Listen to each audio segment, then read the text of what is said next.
გამარჯობა ძვირფასო რადიო მსმენელებო და ტელემაყურებლებო, რადიო მსმენელებო, იმიტომ ვიძახი რომ რადიო მაესტროს ეთერითაც გადის ჩვენი გადაცემა, რომელსაც ქვია სუბიექტური აზრი, რომელიც მიყავს მე და ნათია მიქიაშვილს. ნათია მიქიაშვილი დღეს არ არის კარხასიაძე, ერიდეთ და ერიდოს კობა დავითაშვილი. შეცდაც უკეთესია, რაც ნაგლებში ვილაპარაკებ. კაი, ბოდიში. გამარჯობა. მე ვესალმე მაყურებელს. კარგი. მე მოვიტანე ძალიან საინტერესო ინფორმაცია, მართლაც უთხაზიაზეა შეხედეთ, როგორ იყურება. მე მოვიტანე ძალიან საინტერესო ინფორმაცია, ეს არის ქართუს ფონდის სია, რომ იმ ადამიანებს მაგრამ ერთი განცხადებას ციტირებას მოვახდენა ფონდ ქართუს განცხადება დღეს გააკეთა ფონდმა ქართუმ განცხადება რომ ის პრესაში გავრცელებული ინფორმაცია თქვა იმ ადამიანებზე ვისაც ეხმარებოდა ბიძინა ივანიშვილის ფონდი ამ შემთხვევაში არ იყო ფონდი ქართუს მიერ ინიცირებული და იქ არასრულად იყო ის სია წარმოდგენილი და ზოგადად ფონდი ქართუ ამბობს რომ ის არა მარტო პოპულარულ ადამიანებს არამედ უბრალოდ ქართული საზოგადოების წინაშე ღვაწლმოსილ ადამიანებს ეხმარებოდა. დაახლოებით წარმოდგენა მაქვს საიდან მოხდა ამ ინფორმაციის გაჟონა, თუმცა დანამდვილებით არ ვიტყვი და სხვა ჩემს წყაროს არ დავასახელებ. რამოდენიმე დღის წინ, ზუსტად ალიაში გამოქვეყნების წინ, ქართულში შესულმა მარეგულირებლებმა მოითხოვეს ფონდი ქართუს მიერ გადარიცხვების სია. კი, მაგრამ მან მარეგულირებელთა რა მაინტერესებს? მარეგულირებელი არ ქვია. რაც არის, მაკონტროლებელი, ან მონიტორინგის სამსახური იქნება. მონიტორინგის სამსახურის წარმომადგენლებს მე ვკითხოთ, კანონთან როგორ არიან, იმიტომ რომ ნებისმიერ საქველმოქმედო ფონდს კანონი ავალდებულებს საჯაროობას, ან პრესით უნდა იყოს გავრცელებული რომელიმე გაზეთში, მინიმუმ, თქვა ის გადარიცხვები, რომელსაც წლის ბოლოს ისაწარმოებს. აი მე მაგალითად მაქვს ეს გაზეთი, საერთო გაზეთი და გაზეთი URL-ში, ქვეყნდებოდა ეს ქსეროქსლივი გავაკეთე სპეციალურად, ქვეყნდებოდა ეს ანგარიში, მაგრამ მოდი დავიწყოთ ძალიან საინტერესო ფაქტებით.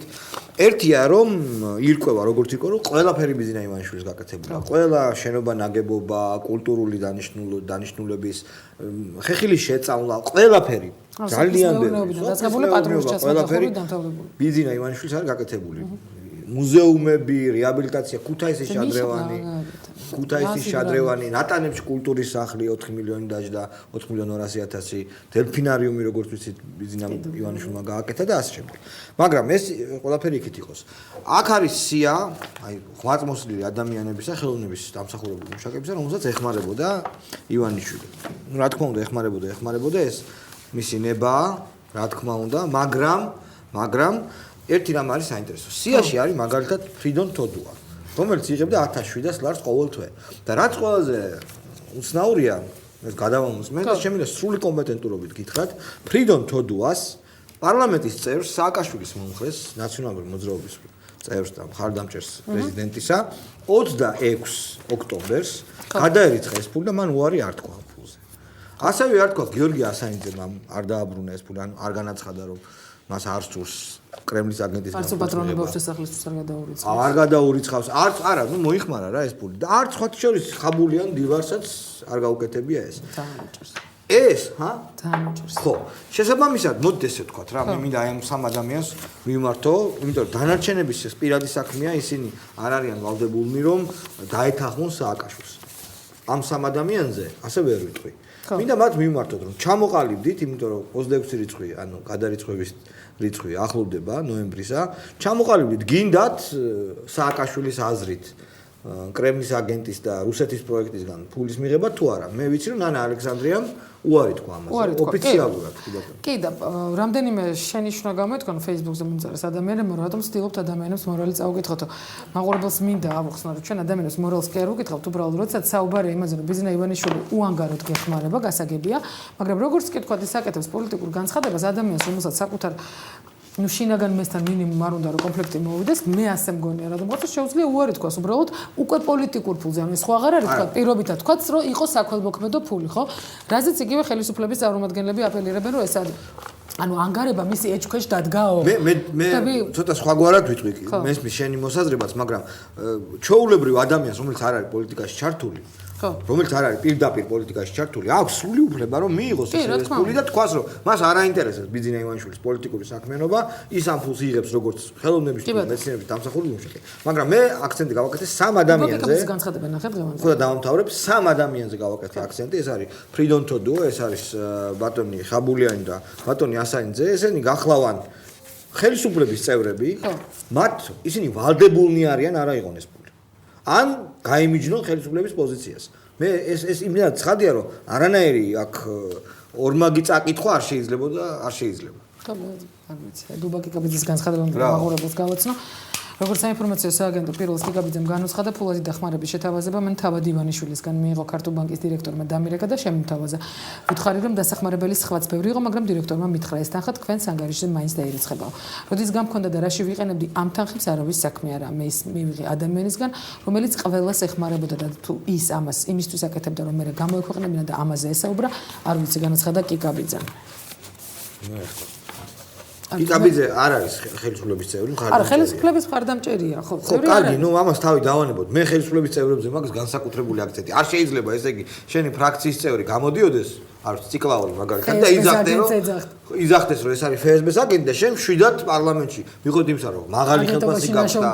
ხო, არ შეიძლება პატარ კაცის შვილისგანაც იღებდე ფულს, შემდეგ იღებდე იმისგან რა ქვია. ისე რა ტიპები არიან, არა? და იყო ხელისუფლებაში. თორე ფულის აღება ისეთი თემაა რა. დამეხმარა და მივიღე, დავეხმარე, ეს კერძო საქმეა, მაგრამ როცა ხელისუფლებაში ხარ, ეგ სხვა თემაა. მე კიდევ ერთხელ ვიტყვი, რომ მას შემდეგ რაც პოლიტიკური განცხადება გააკეთე, მე ასე მგონია, რადგან ეს ჩემი სუბიექტური აზრია, რომ შეიძლებოდა ფულის აღებაზე. ბატონი ბუკერიას დედამ ცნობილმა მოჭადრაკემ და ალექსანდრემ გააკეთა ეს არჩევანი და მიმართა ფონდს განცხადები და უარი თქვა. მე ვიცი კიდე მეორე ძალიან მნიშვნელოვანი ციფრი შემიძლია გითხრა ზუსტად. რადიო მუზა, სანდრას რადიო, შენი აზრით მუზას დაარსებიდან დღემდე ივანიშვილმა რამდენი მისცა ამ რადიოს? ნუ რამდენი წელი რაც არსებობს მითხარი? რა მშლობა აქვს? ნუ კაი, ნუ წელიწადში სადღაც 200-300,000. 4 მილიონი ლარი არის დახარჯული ამ რადიოზე. 8 წელი არსებობს ჩემი. არა, 8 წელი არა. ესე იგი წელიწადში მილიონამდე ავდივართ. ხო, 4 მილიონი ლარი არის დახარჯული. ფესტივალ ჩვენებურებში ეს არის ქალბატონი გიულის ფესტივალი, არ არის ასოცირდება. 9 მილიონი ლარი არის გადარიცხული. ძალიან ობიექტური რამდენიმე შეკითხვა მინდა დავუსვა ბიძენა ივანიშვილს. რატო აძლევდა? არა, რატო აძლევდა არა? ეს მის ფული იყო პრინციპში ხო? არა, მის ფული იყო, რაც უნდა შეუძლია უკნას ამ ფულს, მაგრამ არ ვიცი. რადიო მუზის ფასად გაკეთდებოდა 2 მაესტროს ხელა ტელევიზია. თავისუფალი. კი ბატონო. ობიექტური. თუმცა ხა რადიო მუზა არაკომერციული რადიოა, იქ რეკლამა არ შეიძლება რომ არსებობდეს და ასეთი რადიო მართლაც უნდა არსებობდეს. გასაგები უბრალოდ შენგან გავიგე პირველად რომ რადიო მუზა არსებობს საერთოდ. ვიცოდი რომ სანდრას რაღაც რადიო. არა, კლასიკური მუსიკის რადიო. კლასიკური მუსიკის რადიო, რომელიც არსებობს, არავინ არ უსმენს. რა თქმა უნდა. მაგრამ ნუ მიღებულია რომ რაღაც ფონდები ამერიკაში, ინგლისში, საფრანგეთში, დასავლეთში. ხო, მაგრამ შემიძლია კლასიკური რადიოს, მას რა კლასიკური მუსიკის რადიოს წელიწადში მილიონი ლარი არ ვიცი 4 მილიონი დაჭირათ ალბათ საუკეთესო აპარატურისთვის მე მგონი მთელ საქართველოს ვრცელდება და არ ვიცი ახლა ნუ კარგი ხელფასებიც არის ღმერთმა შეარგოთ კაცო მე ამაზე არ ვსაუბრობ მე მაინტერესებს გაგრძელდება თუ არა ეს დაფინანსება და გზნობს თუ არა უხერხულობას გარკვეულ უხერხულობას სანდრა ნუ მეტი არაფერი შეგვიფიქრო ბრძნო არ ამგონია მე მაგალითად არ ვიცი ვიგზნობდი თუ არა მაგრამ ზოგადად მე არ მომწონს შემდეგი დამოკიდებულება თუ ხარ ხელისუფლების წევრი, ხელისუფლებასთან ძალიან დაახლოებული პირი და უკვე 7 ოქტომბრიდან, ხო? 7 ოქტომბრიდან მოყოლებული შენ გესმის, შენი თანაგუნდელების, შენი თანაპარტიელების ლანძღვა, ხო, რომ რუსეთის კაცია, რუსეთში ნასოვნი ფული აქვს, ვიღაცა მოკლული ყავს საქართველოში, ის უნდა რა ქვია, გადატრიალება უნდა ამას. ეს დახმარება არ უნდა მიიღო კიდევ ერთხელ მომდა. არა, გასაგები ეს ორმაგი სტანდარტები, რომელსაც ხელისუფლება პირველად არ მოქმედებს, შალო იგივე ბენდუკიძესთან მიმართებაში, ჩემს ამის ანონსაც. მოზეს გექნება დღეს. გავაკეთებ კი ანატომია საკმაოდ ნორმალური გადაცემა გამოვიდა. მე ასე მგონია რატომღაც. რა გამოჩხრიგე. არა, ძალიან კანონში არის ყველაფერი, აი ყველაფერია, ხვდები? აბსოლუტურად ყველაფერია, რის გარშემოც, თქვა, ხელისუფლება ლაპარაკობს, ოღონდ ბიძინა ივანიშვილთან მიმართებაში და რადგანაც ეს საკუთარი ბენდუკიძე, იგივე ვაშაძე, თქვა, რომელმაც ბოლო მომენტში თქვა, სამხედრო სამრეწველო კომპლექსთან იყო რაღაცნაირად კი, დაკავშირებული. იყო სატანკო საწარმოც იყო, რაკეტსა წინააღმდეგო საწარმოც იყო და ასე იყო მის ფლობელობაში თუ მენეჯერი იყო? კი, მის ფლობელობაში იყო, შედიოდა გაერთიანებული მანქანათმშენებლობის ქარხანაში, OMZ-ში ეგრეთ წოდებულში. ბატონო, ეს იყო მენეჯერი, ხო თუ ფლობელი? გენერალური დირექტორი. გენერალური დირექტორი აი ამ კი.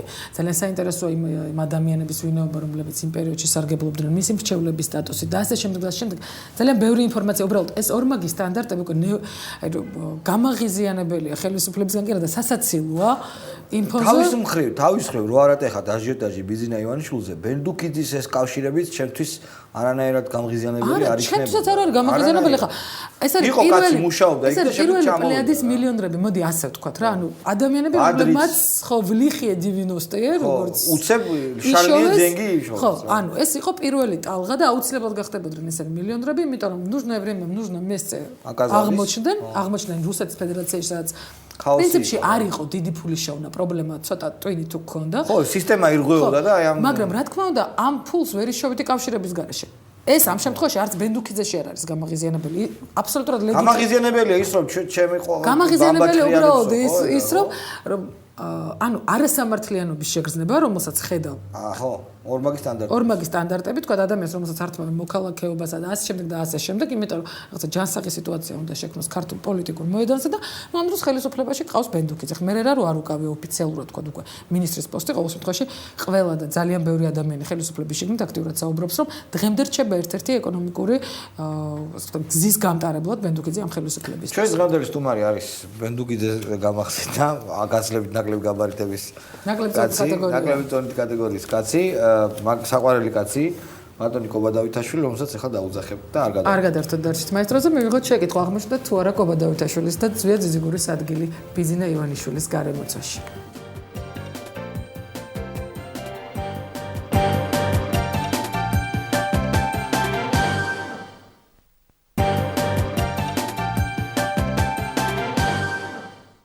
გადაცემა სუბიექტური აზრი უკვე კობა დავითაშვილთან ერთად გიბრუნდებათ ეთერში საღამოშრობის საკობა დიდი მადლობა სტუდიაში სტუმრობისთვის. კობა რითი დავიწყებ? ანუ ვიდრე ბიზინა ივანიშვილთან გაიმართებოდა თქვენი შეხვედრა, თქვენ თქვით რომ არ მიიღებდით საპარლამენტო არჩევნებში მონაწილეობას ცალკე სუბიექტად და მიიღებდით მონაწილეობას თუ ადგილი აღმოჩნდებოდა ბიზინა ივანიშვილის პოლიტიკურ გარემოცვაში თქვენთვის. აღმოჩნდა ასეთი ადგილი. როგორ გითხარით? მე არ ვიცი, ეს ბატონ ბიზინას უნდა გითხოთ. ჩვენ ერთი შეხვედრა გქონდა მხოლოდ და ეს კონსულტაციები ალბათ უნდა გაგრძელდეს. მე უბრალოდ არ მომწონს იმ პოლიტიკოსების და პარტიების პოზიცია, რომლებიც ვერ მოხვდნენ ბიზინა ივანიშვილთან და ამის გამო თავდასხმას ახორციელებენ მასზე.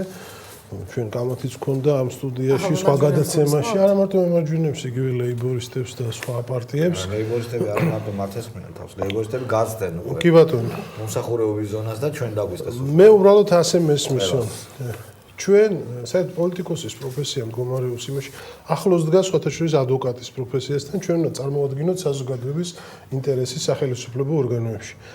იმ საზოგადოების ინტერესის, რომელსაც მე წარმოვადგენ, არის ამ ხელისუფლების შეცვლა.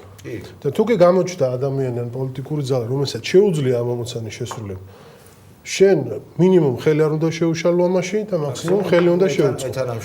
თუ ეს პოლიტიკური ძალას არ სურს შენთან თანამშრომლობა, ასე დროს ჯობია საერთოდ არ მიიღო მონაწილეობა საპარლამენტო არჩევნებში და პირიქით საზოგადოებას მოუწოდო, რომ ამ ძალას დაუჭიროს ხარ, იმიტომ რომ შენ რომ მიიღებ მონაწილეობას, იცით ხო, ხმები ნაწილდება.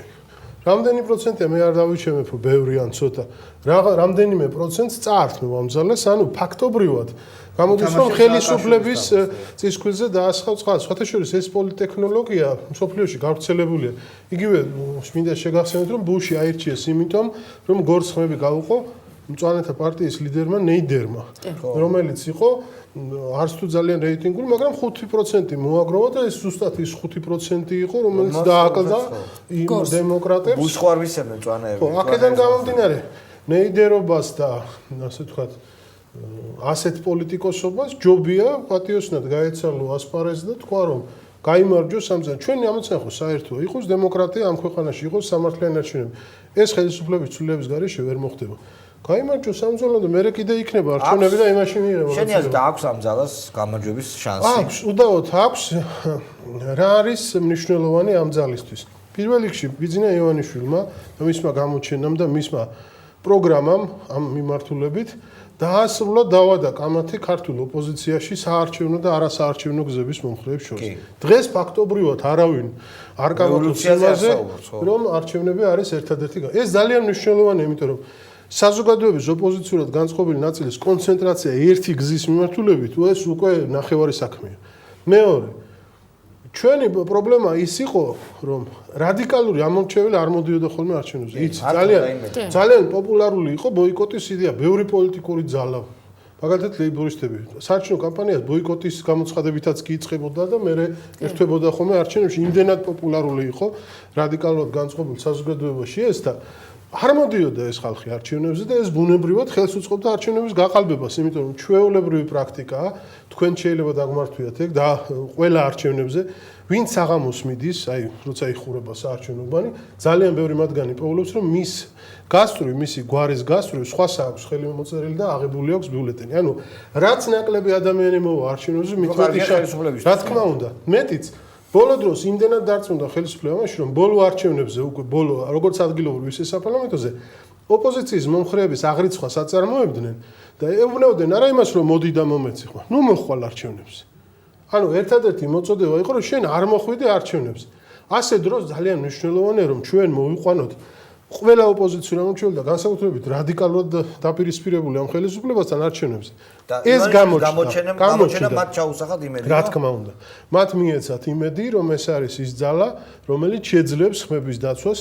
ამის მექანიზმები არსებობს, ამას სჭირდება საკმაოდ დიდი ფინანსები და მე არ დავიწყებ პოლიტიკურ კეკლზე. დიახ, ბიძინა ივანიშვილის ფინანსები მნიშვნელოვანია ამ საქმეში, იმიტომ რომ მონიტორინგის სამსახურის დაფინანსებაც კი შესწავლეს.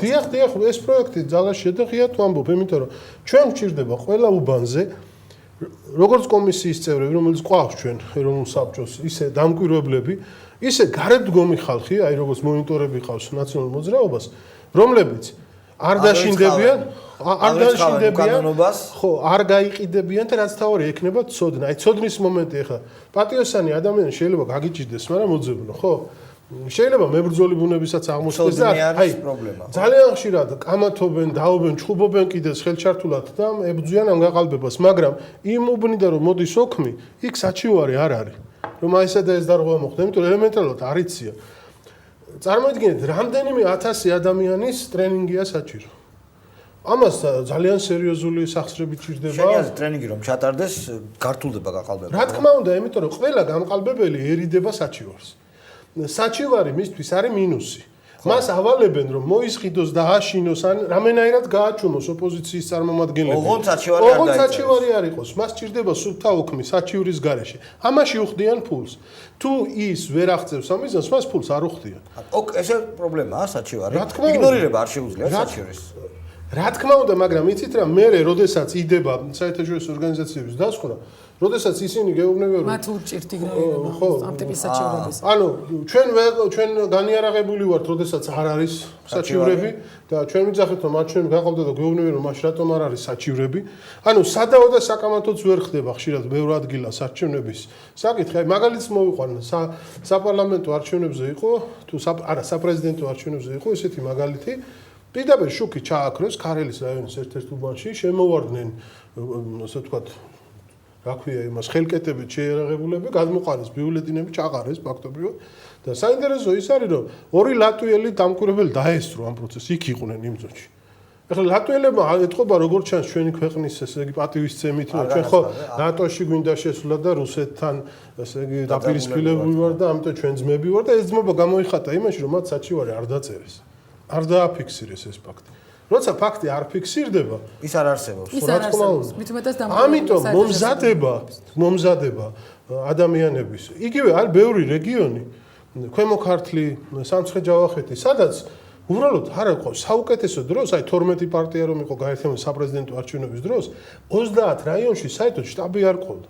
კომისიის წევრები არ ყავდა ფიზიკურად არ ყავდა ადამიანები, ვისაც დავავალებდით ხმების დაცვას. რაღაც ხმებს აიღებდით. მე მოხდა ესეთი ექსპერიმენტი საპარლამენტო არჩევნებზე. ხმების აღებაში არ არის საქმე. იქ როგორც წესი დასწრება ძალიან დაბალია, ამ დროს აჩვენებენ 120%-ს. ამაშია საქმე. რო არ დაუშვა გარნეულის რაიონში ჩემმა კოლეგებმა კონსერვატორებმა ზვია ძიძიგულის პარტიამ ჩაატარა ესეთი ექსპერიმენტი. მათ აქვთ კომისიის წევრების დანიშვნის უფლება და წამოიყვანა მთელი საქართველოდან, აჭარადან, იმერეთიდან, თბილისიდან, წაიყვანა ხალხი და მარნეულის რაიონში სრულად დააკომპლექტა კომისიები. იქ 10,000-ობით ნაკლები ხმა მიიღო ნაციონალურ მოძრაობამ, ვიდრე საპრეზიდენტო არჩევნებში. ჩხუბის და აყალმაყალის გარეშე. იმიტომ რომ რეალურად, როდესაც იყო ადამიანი, რომელიც აფიქსირებდა დარღვევას, აფიქსირებდა საჩივარს, არ უწერდა ხელს ოქმზე, არ იყო მოსყიდული, არ იყო შეშინებული. ამან განაპირობა, რომ 10,000-ობით ხმა იქნა ფაქტიურად გაყალბებისგან შემდეგნაირად იქ მოდის ცოტა ხალხი და წერენ რომ ბევრი რა თქმა უნდა ასე ხდება. ეს რაც შეეხება არჩევნებს. ეხლა კობა რაც შეეხება თქვენს პოლიტიკურ მდგომარეობას. მე მგონი არ არის ნამდვილ სახარბიელო მდგომარეობაში. ყოველ შემთხვევაში მოგიწიათ რამდენჯერმე ადგილის გამოცვლა. და ჯერჯერობით ასე თქვა წარმატებული პოზიცია მე ჩემი სუბიექტური აზრია ვერ დავინახე. იცით რა გააჩნია რას მივიჩნევ წარმატებაზე რას დაისახავ მიზნად. თუ მიზანი არის ასე ვთქვათ თანამდებობის ხო არც ხელისუფლებაში მოსვლა. ხო ხელისუფლებაში. როგორ არა ეგ უნდა იყოს მიზანი. თვითმიზანი არ უნდა იყოს. თვითმიზანი. მე არა ვარ მინისტრი, არ ყოფილა უარი ამაზე, არც ვიცე-სპიკერი ვარ, არც რაღაც კომისიის თავმჯდომარე არა ვარ, მაგრამ ჩემი პოლიტიკური მოღვაწეობით ადამიანებს ვაჩვენე ძალიან კონკრეტული შედეგები.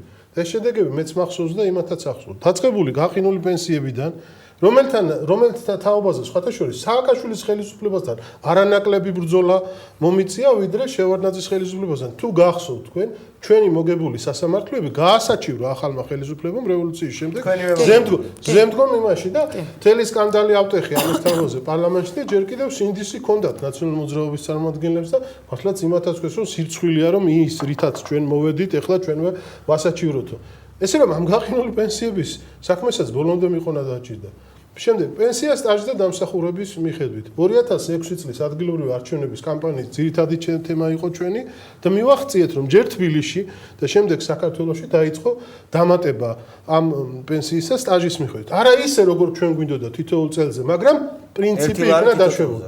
ეხლა სულ ბოლოს წინა ჩვენი საარჩევნო კამპანიის იგივე ადგილობრივ არჩევნებზე გახსოვთ თავარი თემა იყო ჯანდაცვის დაზღვევა, პენსიონერების დაზღვევა. გააკეთეს ეხლა იგი. ხო, პენსიონერების რა თქმა უნდა ჩვენ ამით არა ვართ კმაყოფილი. ჩვენ გვინდოდა 100%-იანი პაკეტი ის რაც აქვს სახელმწიფო მოხელეებს, მაღალი თანამდებობის პირებს. როდესაც ექიმიც, წამალიც, ოპერაციაც და ამბულატორიაც და სტაციონარის უფასოა მათთვის.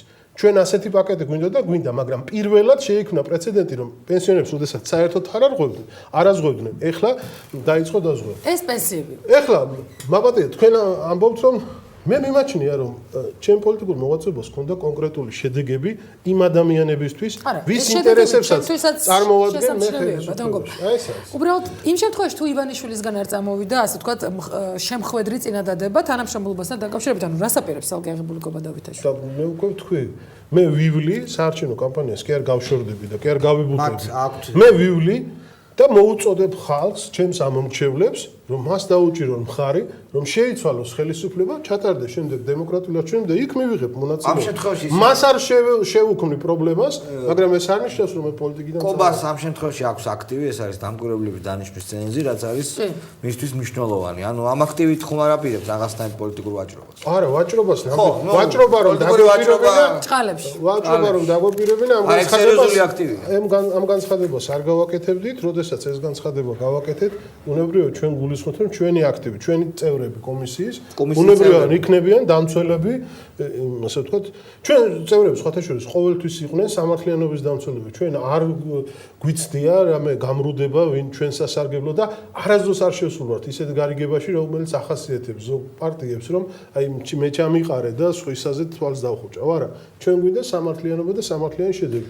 ამას დაპირებაც არ უნდა, აქამდეც ესე ვიქცეოდი და მომავალშიც ესე მოვიქცევთ. პოლიტიკურ გაყრას რაც შეეხება იგივე კახა კუკავასთან, კობა. ანუ მეთანხმებით თუ არა და საზოგადოების იმ ნაწილის აზრს ეთანხმებით თუ არა, რომ თქვენი პოლიტიკური მდგომარეობა ამ შემთხვევაში გართულდა ამ გაყრის შემდეგ. ორივე ეს. მოდი ორი, ხო, ესე. ნებისმიერი გაყრით არც ერთი მხარე არ არის მოგებული. ეს არის ფაქტი. უბრალოდ ჩვენ მოვახერხეთ, რომ ეს ყოფილიყო ცივილიზებულად ურთიერთთავდასხმების და სკანდალების გარეშე. სხვათა შორის ადრე ჩვენ მე და ზუიადიც დავშორდით ასე ერთმანეთს და ძალიან ნორმალურად დავშორდით, რამაც საშუალება მოგცა, შემდეგ კვლავ გვეთანამშრომლობთ და დღეს ისევ ერთად ვართ.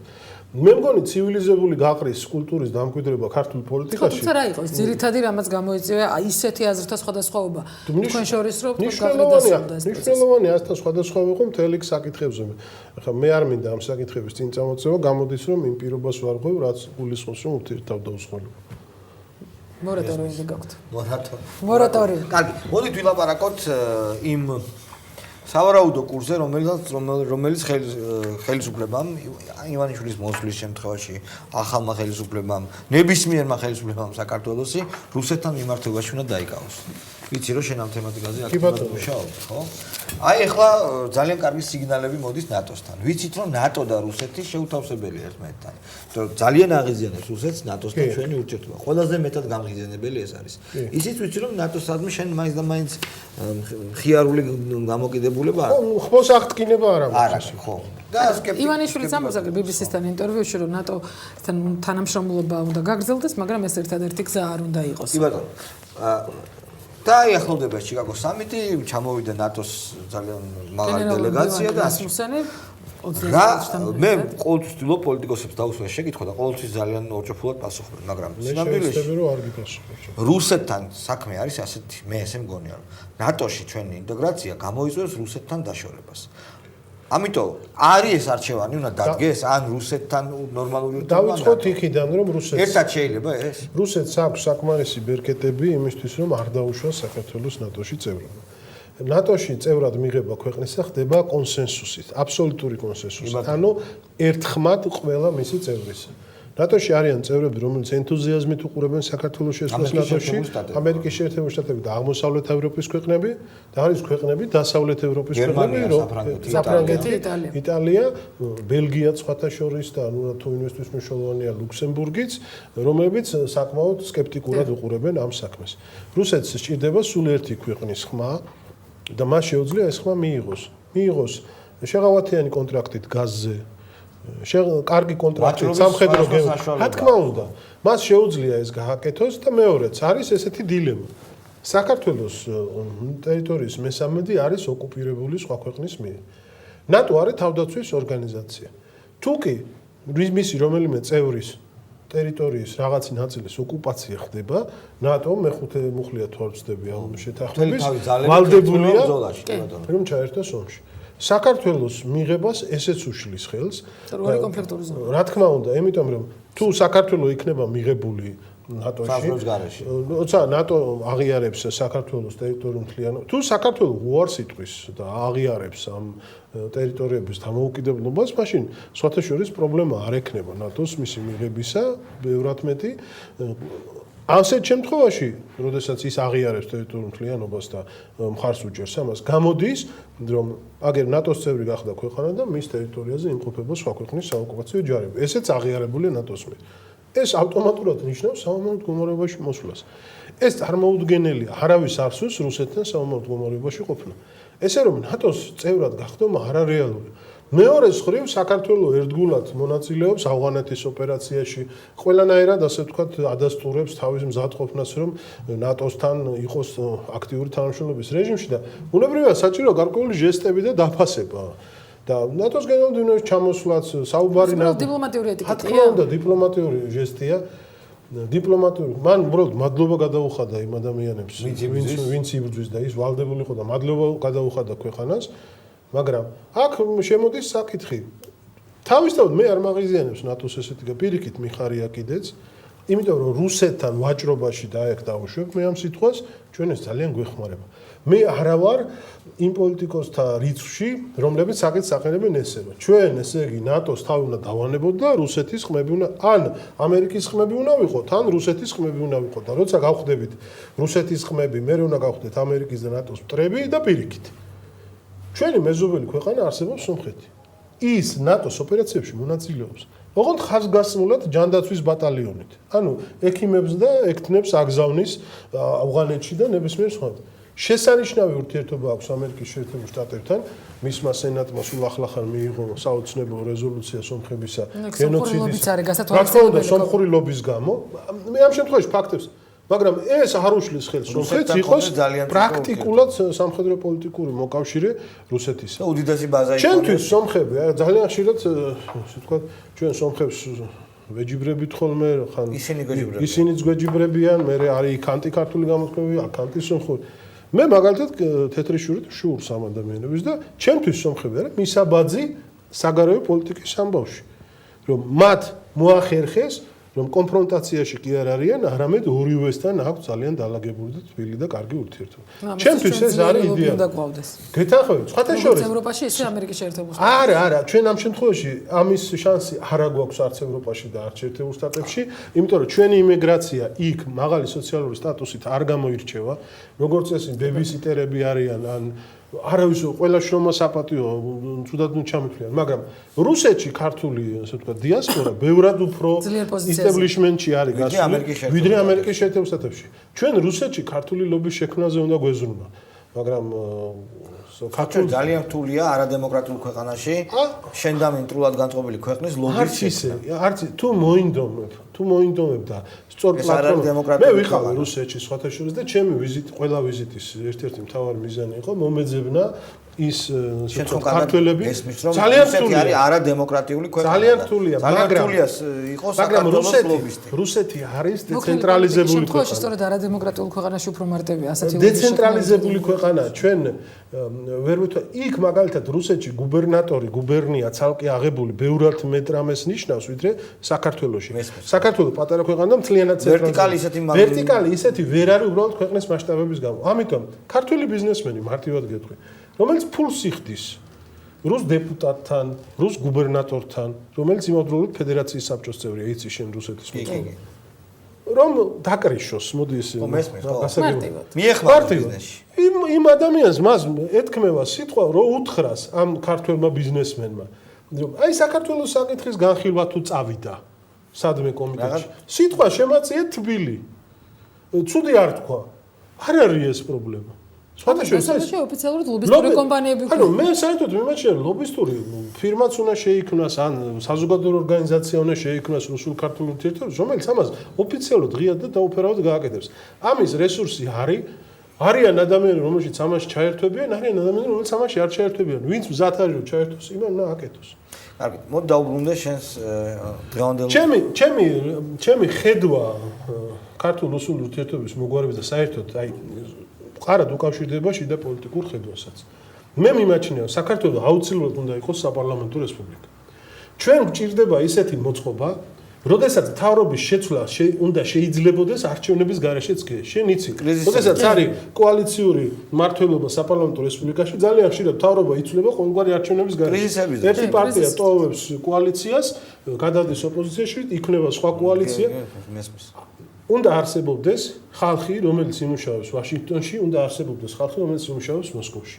ჩვენ უნდა წავიდეთ და ორივეგან ვეცადოთ ჩვენი ეროვნული ინტერესის გატარება. ერთმანეთში უნდა ვიყოთ ძალიან კარგად, ცივილიზებულად და ვინც უკეთეს პროექტს ჩამოიტანს, ის უნდა იყოს ხელისუფლებაში, მაგრამ ძალიან ძლიერი უნდა იყოს ალტერნატივა, რომ გადაგვაგდონ ან ერთმა ან მეორემ იმ წუთში შეიცვალოს რა თქმა უნდა პრორუსული ყველა უნდა იყოს პროქართული მაგრამ საგარეო ვექტორები რუსული საგარეო ვექტორი ამერიკულ საგარეო ევროპული შეიძლება ცალკეც გამოიკვეთოს არ ვიცი თუ გააქვს ევროპა ხო ცალკე სხვათა შორის ეს ერთს ვიტყვი და დავასრულო ჩვენმა წინაპრებმა ესე მოახერხეს დამოუკიდებლობის მოპოვება იმიტომ რომ მაშინ იყო შეთანხმება რომ ვიღაცა ანტანტაზე მუშაობდა და ვიღაცა გერმანიაზე გერმანიის დახმარებით ჩვენ გავხდით დამოუკიდებელი და ანტანტის დახმარებით ჩვენ თამარ მეფის საზღვრები დავიბრუნეთ 18-21 წლებში რუსების დახმარებით. რა თქმა უნდა, რომ არ მომხდარიყო გლობალური გადანაწილება,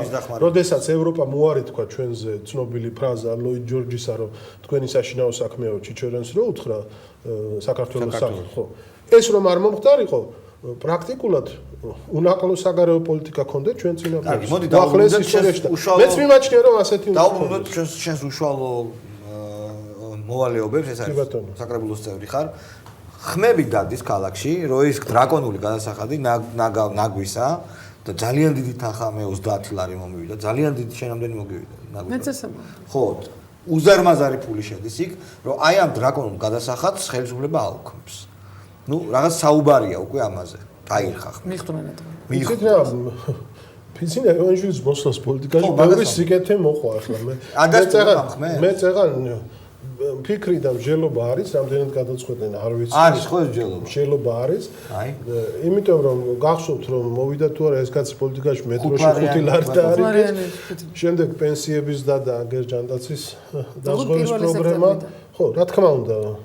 არა ეს თუ იმდენად დიდი თანხა შევიდა. ნუ ნიუ-იორკის დასუფთავებას ეყოფა რა, ძალიან დიდი თანხა. მაგრამ მე არა ვარ დარწმუნებული. მე მაინც მეეჭვება რომ ეს გადაწყვეტილება მიიღონ შალვა. შეიძლება ტარიფები შეამცირონ, მაგრამ პრინციპი დატოვონ. აგიხსნი რატომ?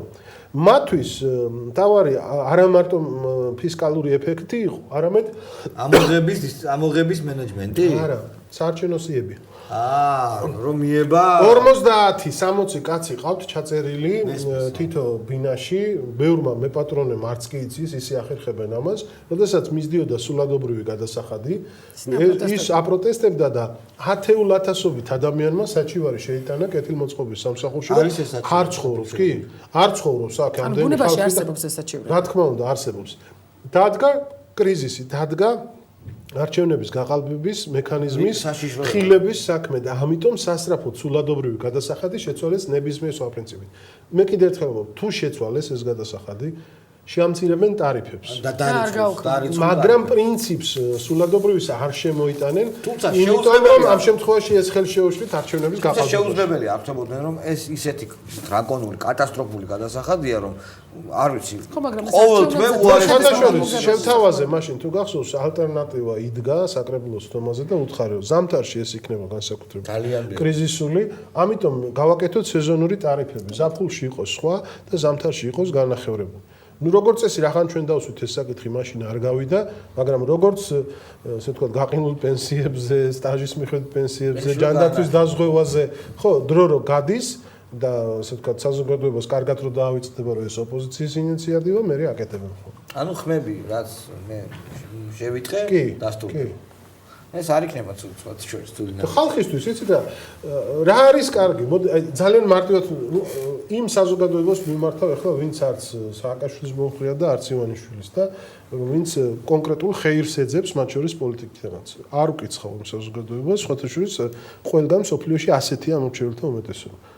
თქვენ მოგებული დარჩებით იმით რომ კონკურენცია გაიზარდა. კი, რა თქმა უნდა. იმიტომ რომ როდესაც ოპოზიცია იყო ძლიერი, თუნდაც ძლიერ აქციას აწყობდა, ან არჩევნებზე კარგ შედეგს აჩვენებდა, საზოგადოება მოგებული რჩებოდა, იმიტომ რომ ხელისუფლება ამცირებდა ზეწოლას საზოგადოებაზე, მეტ საბიუჯეტო ფულს ხარჯავდა ხალხისთვის სასარგებლოდ და ამით საზოგადოება მხოლოდ მოგებული რჩებოდა.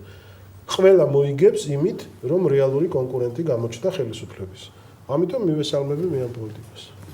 გასაგებია თქვენი ეს პოზიცია, მაგრამ იგივე საზოგადოებასთან დაკავშირებით მთელი ზაფხულის განმავლობაში საკრებულოს წევრი ზურა აბაშიძე თავისუფალი დემოკრატები აპროტესტებდნენ ამ ნაგვის გადასახადს აკობა და რაღაცა კვირების განმავლობაში ქუჩაში იდგნენ, მაგრამ ხალხი ამ აქციებზე არ დადიოდა.